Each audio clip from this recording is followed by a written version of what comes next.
जय हिंद साथियों, नमस्कार। स्वागत है आप सभी का गणित विषय गुरुकुल में। आज के लेक्चर के माध्यम से विद्यार्थियों, मैं आप सभी को CUET PG एग्जामिनेशन के बारे में विस्तार से चर्चा करने वाला हूँ, आपको इन्फॉर्मेशन प्रोवाइड करने वाला हूँ। देखिए विद्यार्थियों, आप सभी का BSc मैथमेटिक्स हो चुका है या फिर किसी बच्चों का जिसका भी BSc ऑनर्स हो चुका है, उसके मन में एक ख्याल जरूर आता है कि मुझे MSc मैथमेटिक्स करना है या फिर पोस्ट ग्रेजुएशन करना है, या तो किसी NIT कॉलेज से करना है या किसी IIT से आपको करना है, या फिर अगर आप किसी सेंट्रल यूनिवर्सिटी से अगर आप PG करना चाहते हैं तो आपके पास कई सारे ऑप्शन होते हैं। यदि आप NIT और IIT से अगर आप करना चाहते हैं तो आप IIT के लिए बहुत ही चर्चित एग्जामिनेशन है IIT JAM एग्जामिनेशन, इसे आप क्लियर कर सकते हैं जो कि 100 मार्क्स की होती है। इसके बारे में मैं आपको नेक्स्ट लेक्चर में इसकी स्कीम, सिलेबस एंड पूरे एग्जामिनेशन की जानकारी दूंगा। आज के लेक्चर के माध्यम से मैं आपको CUET PG एंट्रेंस एग्जाम की जानकारी दूंगा, जिसमें हम लोग सिलेबस को, एग्जामिनेशन स्कीम को, मार्किंग को, पैटर्न को, इन सारी चीजों को हम लोग कवर करेंगे। तो CUET PG के आज के लेक्चर में हम लोग मैथमेटिक्स के सिलेबस को कवर करेंगे। विद्यार्थियों, हमारा मैथमेटिक्स रिलेटेड चैनल है। मैं आपको BSc मैथमेटिक्स के क्लासेस लेता हूँ, BSc मैथमेटिक्स पढ़ाता हूँ। तो आज के लेक्चर के माध्यम से CUET PG में हम लोग किस तरीके से मैथमेटिक्स में एडमिशन ले सकते हैं, इसकी पूरी जानकारी मिलेगी। देखो बच्चों, CUET PG वैसे तो बहुत सारे 20-25 सब्जेक्ट्स में होती है। बॉटनी में होती है, फिजिक्स में, केमिस्ट्री में, जूलॉजी में, बहुत सारे सब्जेक्ट्स में होती है। तो CUET PG का बहुत ज़्यादा अगर आप देखें तो एग्जामिनेशन स्कीम में बहुत ज़्यादा सिलेबस अगर देखेंगे तो मैथमेटिक्स का है। और CUET PG की अगर हम लोग बात करेंगे तो बहुत इंपॉर्टेंट एग्जामिनेशन है, इस चीज़ को ध्यान में रखते हुए, क्योंकि अगर आप BSc अगर सिंपल स्टेट यूनिवर्सिटी से कर रहे हैं तो स्टेट यूनिवर्सिटी से, उसके बाद अगर आप MSc भी स्टेट यूनिवर्सिटी से कर रहे हैं तो कहीं ना कहीं आपको जॉब अपॉर्चुनिटी या आपका जो नॉलेज है या आपने जो पढ़ा है उसमें कहीं ना कहीं अगर आपको और निखार चाहिए, एडवांस लेवल चाहिए, आपको जॉब अच्छी चाहिए, या फिर MSc मैथमेटिक्स अच्छी आप चाहते हैं कि मेरे डिग्री अच्छे कॉलेज से मिले या अच्छी यूनिवर्सिटीज से मिले। तो वैसे तो हर एक यूनिवर्सिटी अच्छी होती है, स्टेट लेवल की यूनिवर्सिटीज को मैं बुरा नहीं कह रहा हूँ, लेकिन स्टेट यूनिवर्सिटी से करने से अच्छा है कि आप सेंट्रल यूनिवर्सिटी से PG करें या फिर सेंट्रल यूनिवर्सिटी से UG करे। CUT UG की भी एक एग्जामिनेशन होती है। आफ्टर 12th पास करने के बाद आप CUT UG एग्जामिनेशन को क्लियर करके आप वहां से ग्रेजुएशन कर सकते हैं, और CUT PG को क्रैक करके आप पोस्ट ग्रेजुएशन करेंगे, MSc डिग्री हासिल करेंगे। तो NITs IITs में जाने के लिए आप IIT JAM दे सकते हैं, और सेंट्रल यूनिवर्सिटीज में जाने के लिए आप CUET PG का सहारा ले सकते हैं। तो चलिए इस एग्जाम के बारे में डिटेल में चर्चा करेंगे, इसके सिलेबस को देखेंगे। यह सिलेबस CUET PG वेबसाइट से, इनकी वेबसाइट है, वहां से डायरेक्ट डाउनलोड किया गया है, ऑफिशियल सिलेबस है। अब इस सिलेबस में हम लोग चर्चा करेंगे, स्कीम के बारे में चर्चा करेंगे। तो देखिए बच्चों, यहाँ पे मैथमेटिक्स जो हमारा सब्जेक्ट है, मैथमेटिक्स ये हमारा मेन सब्जेक्ट हो जाता है। जब आप मैथमेटिक्स के लिए, बॉटनी के लिए, केमिस्ट्री के लिए, फिजिक्स के लिए अप्लाई करते हैं, आपको मेन सब्जेक्ट होता है, यानी इसे हम लोग डोमेन सब्जेक्ट कहते हैं। ये आपका मेन सब्जेक्ट है, डोमेन सब्जेक्ट है। इसके नॉलेज आपका चेक किया जाएगा। ये आपका सब्जेक्ट रिलेटेड जो नॉलेज है आपको मैथमेटिक्स में, जो आपने UG में, जो आपने ग्रेजुएशन में, BSc में जितना नॉलेज हासिल किया है, उसके आधार पर यह टेस्ट है। तो इसमें आपके 75 क्वेश्चन होंगे। टोटल 100 क्वेश्चन होते हैं, उसमें से 25 क्वेश्चन आपके लॉजिकल रीजनिंग मैथमेटिक्स के होते हैं, अरिथमेटिक के होते हैं, क्वांट के होते हैं, और बाकी के 75 क्वेश्चन आपके सब्जेक्ट स्पेसिफिक होते हैं। सब्जेक्ट रिलेटेड नॉलेज जो आपको है तो उससे रिलेटेड ये एग्जामिनेशन होती है। तो 75 क्वेश्चन है, और पूरे के पूरे सब्जेक्ट स्पेसिफिक नॉलेज यानी कि सब्जेक्ट रिलेटेड क्वेश्चन रहेंगे आपके। BSc मैथमेटिक्स जो आपने पढ़ा है फर्स्ट ईयर से फाइनल ईयर तक, उससे रिलेटेड होगा, वही आपका यहाँ पे सब्जेक्ट होंगे, यहाँ पे उसी का सिलेबस होगा, सेम होगा। ऑल क्वेश्चंस यहाँ पे 75 क्वेश्चंस कंपलसरी रहेंगे, और क्वेश्चन विल भी बाइलिंगुअल रहेंगे, यानी इंग्लिश और हिंदी दोनों में आएंगे। क्योंकि जो सेंट्रल यूनिवर्सिटीज होती है, यानी कि ये डायरेक्ट सेंट्रल गवर्नमेंट के अंडर में काम करती है, और ये इंग्लिश और हिंदी दोनों को, जैसे कि आप देखें UPSC एग्जामिनेशन, ये इंग्लिश और हिंदी में भी पेपर आता है। तो जो सेंट्रल बॉडी होती है वो बाइलिंगुअल यानी इंग्लिश और हिंदी में आपको प्रश्न प्रोवाइड करती है, एग्जामिनेशन लेती है। मैथमेटिक्स के सिलेबस के बारे में बात करेंगे तो अलजेब्रा आता है, जिसमें हम लोग ग्रुप थ्योरी, रिंग थ्योरी सारी चीजें पढ़ते हैं। तो अलजेब्रा में यहाँ पे अलजेब्रा और लीनियर अलजेब्रा को टोटल अलजेब्रा नाम दिया गया है। इसे आप abstract algebra plus linear algebra का टोटल सिलेबस यहाँ पे दिया गया है। एब्स्ट्रैक्ट अलजेब्रा में हम लोग ग्रुप पढ़ते हैं, बीएससी मैथमेटिक्स में सब ग्रुप पढ़ते हैं। अबेलियन क्या होता है, नॉन अबेलियन क्या होता है, साइक्लिक ग्रुप क्या होते हैं, परम्यूटेशन ग्रुप क्या होता है, ठीक है। लेग्रांजेस थ्योरम पढ़ते हैं हम लोग फाइनाइट ग्रुप का। फिर उसके बाद में हम लोग रिंग के बारे में पढ़ते हैं, क्वेश्चन ग्रुप पढ़ते हैं, सब रिंग क्या होती है, रिंग क्या होती है, आइडियल्स क्या होते हैं, तो ये फील्ड क्या होता है, क्वेश्चन फील्ड क्या होता है। तो यह आपको सिलेबस दिया है, इस सिलेबस के बाहर से कुछ नहीं आएगा और इसी सिलेबस को आपको कवर करना है। बहुत इंपॉर्टेंट है। तो लास्ट में मैं बताऊंगा आपको कि सबसे ज्यादा क्वेश्चन किस टॉपिक से आते हैं, कौन सा सब्जेक्ट आपको ज्यादा करना चाहिए, क्योंकि कई बार एब्स्ट्रैक्ट अलजेब्रा में बच्चे यहाँ पे कंफ्यूजन बहुत ज्यादा रहता है, थ्योरी ज्यादा होती है तो बच्चे कई बार क्लियर नहीं कर पाते। फिर ये आता है आपका लीनियर अलजेब्रा। तो लीनियर अलजेब्रा में वेक्टर स्पेस क्या होगा, वेक्टर एलाइस और एलडी आपके वेक्टर्स होते हैं, बेसिस डायमेंशन होती है। उसके बाद एलटी होता है, लीनियर ट्रांसफॉर्मेशन होते हैं, मैट्रिक्स रिप्रेजेंटेशन होता है, रेंज के बारे में पढ़ा है आपने, रैंक नलिटी थ्योरम के बारे में पढ़ा है, इनवर्स के बारे में पढ़ा है, डिटर्मिनेंट सॉल्यूशन ऑफ सिस्टम। फिर यहाँ पे आप मैट्रिसेस के बारे में पढ़ते हैं, कंडीशंस क्या होती है, वो कंसिस्टेंट होते हैं या नहीं होते, नंबर ऑफ सॉल्यूशन होते हैं या नहीं होते, है ना। Solution of system of linear equations, कैले हैमिल्टन थ्योरम आपने पढ़ा होता है। और बाद में टाइप्स पढ़े होते हैं, symmetric, skew symmetric, Hermitian, orthogonal, unitary matrices. तो ये सारे ये इजी है। यहाँ के अगर आप देखेंगे मैट्रिसेस में तो बहुत ज्यादा एग्जांपल्स आते हैं, आपके लिए बहुत इजी होता है, इंपॉर्टेंट है। नेट सेट गेट में भी लीनियर अलजेब्रा का अच्छा खासा वेटेज होता है। तो आप देखेंगे लीनियर अलजेब्रा का आपका आईआईटी जेम से भी ओवरलैप कर जाता है, आईआईटी जेम में भी ये कंटेंट आपको पूछे जाते हैं, ठीक है। तो यहाँ पे आपको एब्स्ट्रैक्ट अलजेब्रा और लीनियर अलजेब्रा का आपको समझ में आ गया है कि कौन कौन से टॉपिक आपके काम के, कौन कौन से टॉपिक आपने बीएससी में करे हैं। अगर आपके पास बीएससी मैथमेटिक्स की बुक है तो आप उसमें से टिक कर सकते हैं और इन सब्जेक्ट, ये जो सिलेबस यहाँ पे दिया गया है उसके अनुसार आप पढ़ाई कर सकते हैं। यदि हम बात करें रियल एनालिसिस में, तो रियल एनालिसिस में चाहे आप नेट सेट गेट सीयूटी में जाए, आईआईटी में जाए, बीएससी के बाद अगर आप बीएससी के बाद एमएससी के लिए, पीएचडी के लिए, सीएसआर नेट लेक्चरशिप के लिए, जीआरएफ के लिए कोई भी एग्जामिनेशन देंगे तो रियल एनालिसिस आपको हर एग्जामिनेशन में दिखेगा। और लीनियर अलजेब्रा भी आपको दिखेगा, एब्स्ट्रैक्ट अलजेब्रा भी। Abstract algebra, linear algebra, real analysis, ये कुछ ये टॉपिक्स है जो आपको, ये जो पेपर्स है हर एक एग्जामिनेशन में दिखाई देंगे। तो रियल एनालिसिस में sequence and series her exam में पूछा जाता है, convergent, divergent, bounded, unbounded, monotone sequence, उनका क्राइटेरिया क्या है, उसके टेस्ट कैसे हम लोग निकालेंगे। तो ये पूरा का पूरा जो भी यहाँ पे दिख रहा है, लिबनिट्ज से अल्टरनेट सीरीज, जो भी रेशियो टेस्ट और रूट टेस्ट, कंपैरिजन टेस्ट, ये सीक्वेंस एंड सीरीज का ये बहुत इंपॉर्टेंट पार्ट है यहाँ से लेके यहाँ तक। और ये हर एग्जामिनेशन में आता है, आपको करना ही करना है, इसे आप छोड़ नहीं सकते, क्योंकि रियल एनालिसिस के बहुत ज्यादा क्वेश्चन हर एग्जामिनेशन में पूछे जाते हैं। फिर वन वेरिएबल का फंक्शन क्या होता है, लिमिट, कंटिन्यूटी, डिफरेंशिएबिलिटी क्या होती है, Rolle's theorem, Cauchy Taylor's theorem क्या होता है। फिर यहाँ पे आप फिर टेलर्स थ्योरम के बाद एक और आता है आपका मैक्लॉरिन, है ना। तो टेलर सीरीज, मैक्लॉरिन सीरीज भी आपको बहुत अच्छे से कर लेनी है। उसके बाद टर्म वाइज डिफरेंशिएशन यानी सक्सेसिव डिफरेंशिएशन, इसे हम लोग कहते हैं सक्सेसिव डेरिवेटिव, यानी nth order derivative, nth order derivative. हालांकि इसके क्वेश्चन कब मिलेंगे आपको, लिमिट, कंटिन्यूटी, डिफरेंशिएबिलिटी के, close set, bounded set, open set, connected set, compact set, completeness, convergence, इनके एग्जांपल सबसे ज्यादा देखने को यहाँ पे आपको मिलेंगे। फिर ये हो गया फंक्शन ऑफ वन वेरिएबल। तो फंक्शन ऑफ वन वेरिएबल को आप इस तरीके से हाईलाइट कर देंगे, ये एक आपका टॉपिक है, ये एक आपका यूनिट है, ठीक है। यहाँ पे मैं थोड़ा सा हाईलाइट भी कर देता हूँ इसे। तो फंक्शन ऑफ वन वेरिएबल, इसे हम लोग हाईलाइट कर देते हैं, इसका मैं कलर चेंज कर देता हूँ, ठीक है। तो ये आपके ध्यान में रहेगा, फंक्शन ऑफ वन वेरिएबल के आपको क्वेश्चंस करने हैं। फंक्शन ऑफ वन वेरिएबल यानी लिमिट, एक वेरिएबल की लिमिट, कंटिन्यूटी, डिफरेंशिएबिलिटी क्लास 12 से हम लोग करते आ रहे हैं।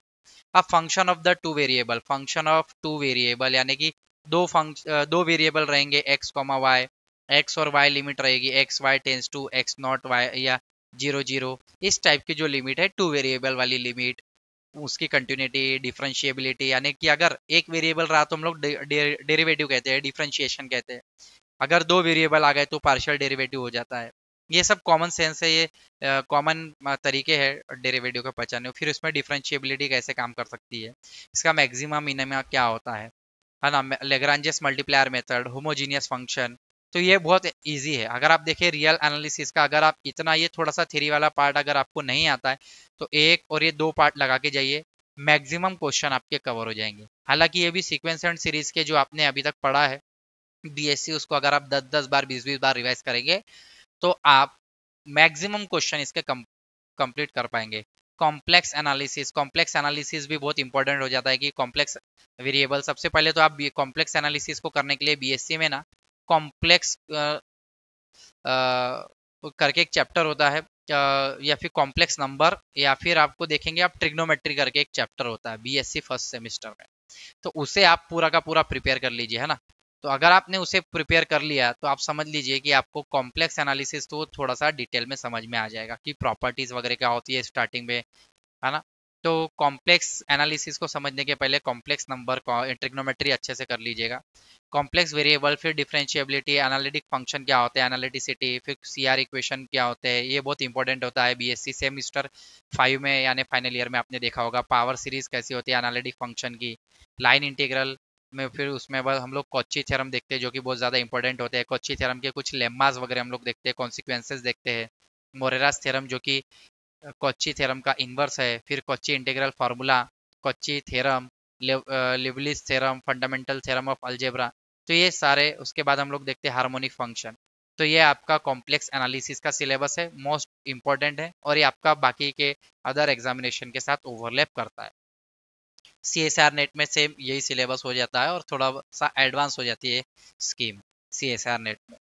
अब आप देखें इंटीग्रल कैलकुलस। इंटीग्रल कैलकुलस में आप देखेंगे कि डिफाइनाइट इंटीग्रल और डिफाइनाइट और इनडिफाइनाइट इंटीग्रल क्लास 12वीं में भी पढ़ा था, तो एक बार रिवाइज करना, फिर यहाँ पे आना, फिर फंडामेंटल थ्योरम, फिर double and triple integration, change of the order, calculate, यानी कि डबल इंटीग्रेशन, ट्रिपल इंटीग्रेशन, ये आपने बीएससी में वेक्टर कैलकुलस में पढ़ा होगा। बीएससी में कहीं ना कहीं वेक्टर कैलकुलस या वेक्टर कैलकुलस के अलावा उसको और भी नाम देते हैं, तो मैं तो यहाँ पे वेक्टर कैलकुलस ही कहूँगा। तो वेक्टर कैलकुलस आपने पढ़ा होगा, ठीक है। तो उसमें डबल इंटीग्रेशन, ट्रिपल इंटीग्रेशन बच्चों आपने पढ़ाई की होगी। तो ये इंपॉर्टेंट हो जाते हैं और ये आपका आईआईटी जैम में भी आता है। तो आप आईआईटी जैम और सीयूटी दोनों की मिलके भी आप पढ़ाई कर सकते हैं, क्योंकि मैक्सिमम सिलेबस ओवरलैप होता ही है, ठीक है। नीचे बात करेंगे डिफरेंशियल इक्वेशन, बहुत इजी है। First order differential equation class 12 में भी किया था, फिर बीएससी में थोड़ा एडवांस लेवल पे देखा आपने।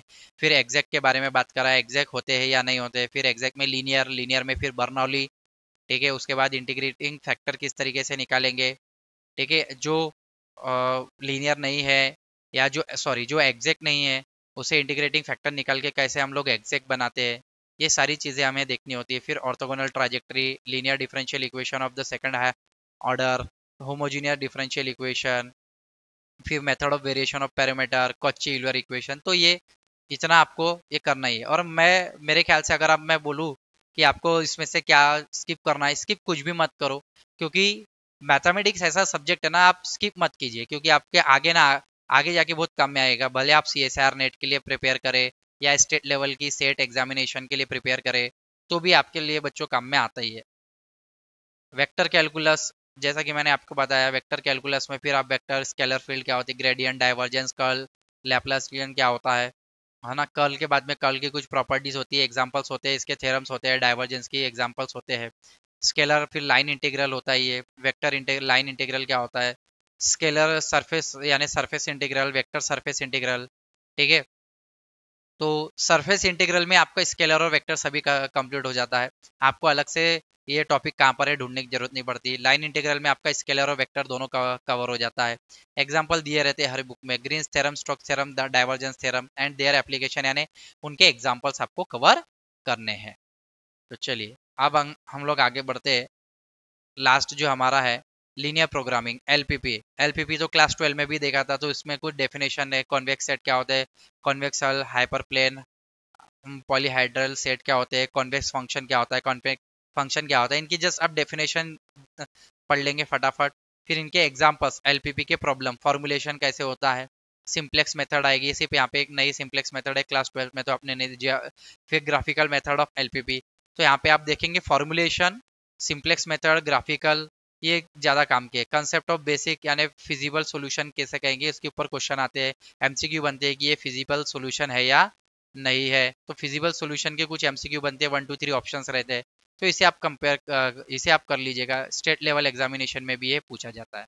तो यह हमारा सिलेबस था। सिलेबस में हम लोगों ने क्या देखा, एलपीपी देखा, वेक्टर कैलकुलस देखा, डिफरेंशियल इक्वेशन को देखा, differential equation, integral calculus, differential calculus, complex analysis, real analysis, abstract algebra and modern algebra यानी कि आपका लीनियर अलजेब्रा। तो चलिए एग्जामिनेशन स्कीम की बात करते हैं। एग्जामिनेशन, अब देखिए एग्जामिनेशन हमें पता है सीयूटी पीजी एग्जामिनेशन में हम लोग बैठ रहे हैं, तो ये कॉमन यूनिवर्सिटी एंट्रेंस एग्जाम है for the post graduation for central universities. ठीक है, इसे कौन कंडक्ट करता है भैया, नेशनल टेस्टिंग एजेंसी है जो सेंट्रल गवर्नमेंट की है। जैसे आप जेई मेन और एडवांस के लिए भी एनटीए होता है, और जैसे कि आप नीम सेट वगैरह देखते हैं, वो बहुत सारे बच्चे बीएससी के बाद या ग्रेजुएशन के बाद नीम सेट एग्जाम ही देखते हैं, तो वो भी एनटीए का कंडक्ट कराता है। फिर एमसीक्यू बेस्ड एग्जामिनेशन है, इंग्लिश और हिंदी भी दोनों में आएगा, मीडियम जो रहेगा आपका क्वेश्चन पेपर। ठीक है, type of the question MCQ रहेंगे। ठीक है, टोटल क्वेश्चन कितने रहेंगे, 75 सब्जेक्ट रिलेटेड, वैसे तो 100 क्वेश्चन रहेंगे। ठीक है, नीचे भी देखेंगे हम लोग, नीचे और भी स्लाइड है। टोटल ड्यूरेशन कितना रहेगा, 1 घंटे 45 मिनट का रहेगा। ठीक है, इस चीज़ के लिए।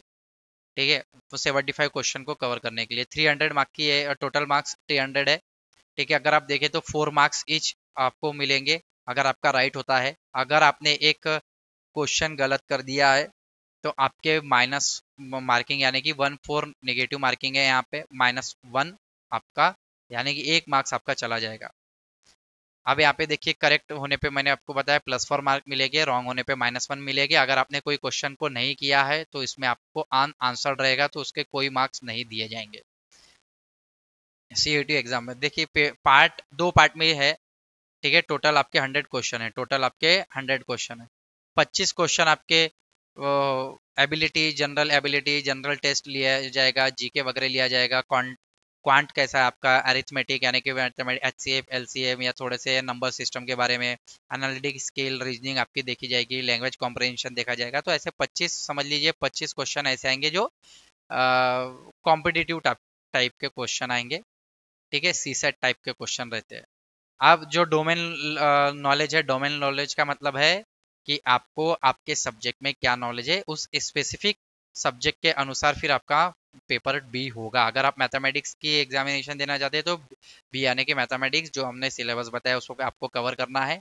बी ऑप्शन में 75 क्वेश्चन मैथमेटिक्स के आएंगे, तो आपको ऐसे टोटल 100 क्वेश्चन मिलेंगे। आपको 100 क्वेश्चन की एग्जाम को कवर करना है। मैक्स टू मैक्स इसमें आपको मैथमेटिक्स पे ज़्यादा जोर देना है, क्योंकि जो 25 क्वेश्चन है, जनरल बच्चे ऐसा देखा गया है कि कोई भी अगर हम इसकी थोड़ी सी तैयारी करें, 20-50 दिन की भी तैयारी करें, तो आप इसमें से 25 में से 10 से 15 क्वेश्चन तो आप कवर कर लेंगे। मैंने आपके 75 क्वेश्चन में से आपको कम से कम 50% तो भी आने की 30 टू 35 क्वेश्चन लगाने ही लगाने हैं, मिनिमम की मैं बात कर रहा हूँ। ठीक है, तो यहाँ से अगर आप 15 क्वेश्चन और यहाँ से आप अगर आप 35 क्वेश्चन लगा पा रहे हैं, तो आप समझ लीजिए 50 क्वेश्चन यानी 50% आप कर रहे हैं, और अच्छा खासा आप वेटेज लेकर आ जाएंगे आपके। फिर आप ओपन ओबीसी के हिसाब से आपका कट ऑफ जाता है। एक बार आप इसकी पूरी जो वेबसाइट है उसमें जाके आप चेकआउट कर लीजिएगा कि ओपन ओबीसी में कितनी मार्किंग चाहिए। ठीक है, तो यहाँ तक कि वैसे तो जो मेरा सजेशन रहेगा बच्चों आप लोगों के लिए वो रहेगा कि आप मिनिमम इसमें 30 टू 35 क्वेश्चन और इसमें 10 से 15 क्वेश्चन मिनिमम करके आए। ठीक है, तो आज हम लोगों ने सिलेबस देख लिया, स्कीम देख लिया, पेपर पैटर्न किस तरीके से रहेगा वो देख लिया है। ठीक है, और यदि आपको सीयूईटी के PYQ previous year question paper के सोल्यूशन चाहिए तो मैं बहुत जल्द हमारे यूट्यूब चैनल पे डालने वाला हूँ। आप पीवाईक्यू के सोल्यूशन आपको मिलते रहेंगे। प्लस यदि आप हमारा टेलीग्राम चैनल ज्वाइन करना चाहते हैं तो ज्वाइन कर लीजिए। इसमें आपको पीवाईक्यू के सोल्यूशन की हैंड रिटन नोट्स भी मैं प्रोवाइड करने की कोशिश करूंगा, क्योंकि अभी तो मैं आप बहुत सारे बच्चों के लिए नीम सेट की भी क्लासेस ले रहा हूँ, क्योंकि नीम सेट में भी थोड़ा सा एडवांस जेई लेवल का मैथमेटिक्स होता है जो ग्रेजुएशन के बाद लेते हैं बच्चे। तो हमारे यहाँ आईआईटी जेम के भी आपको क्लासेस मिलेगी, आईआईटी जेम के भी आपको पीवाईक्यू सोल्यूशन यूट्यूब चैनल पे बहुत जल्द अवेलेबल होंगे। यदि इसमें किसी भी तरीके से डाउट है आपको तो आप मुझे कमेंट करके जरूर बता सकते हैं। आशा करता हूँ कि आज के लेक्चर के माध्यम से जो भी आपको नॉलेज प्रोवाइड की गई है आपके बहुत काम में आएगी। अगर वीडियो अच्छा लगा है तो ज़्यादा से ज़्यादा विद्यार्थियों तक शेयर जरूर करें। बहुत बहुत धन्यवाद आप सभी का। Thank you.